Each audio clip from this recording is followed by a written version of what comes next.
Lágy búzamezők, ringat a délvidéki szél. Sírdogál egy kis madár, fészke, csupa-csupa vér.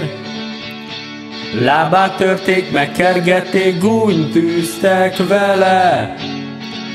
De ő énekel, csak énekelt, ez maradt minden fegyvere. La la la la, la la la la, la la la la la la la, la la la la, la la la la, la la la la la la la.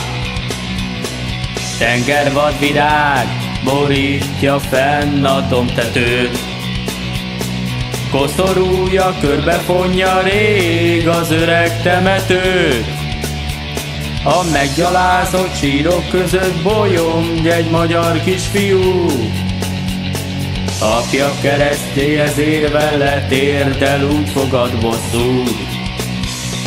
La la la la, la la la la, la la la la la la la, la la la la, la la la la, la la la la la la la.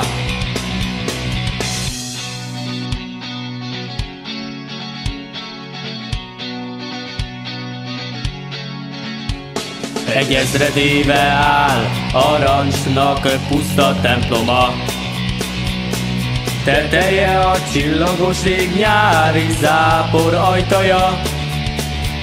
A pirkadó napoltárjára kötfátyol terít, és ha újra szól a harang, a délvidék szabad lesz megint. La la la la, la la la la, la la la la la la la, la la la la, la la la la, la la la la la la la, la la la la, la la la la, la la la la la la la, la la la la, la la la la, la la la la la la la. És ha újra szól a harang, a délvidék szabad lesz megint.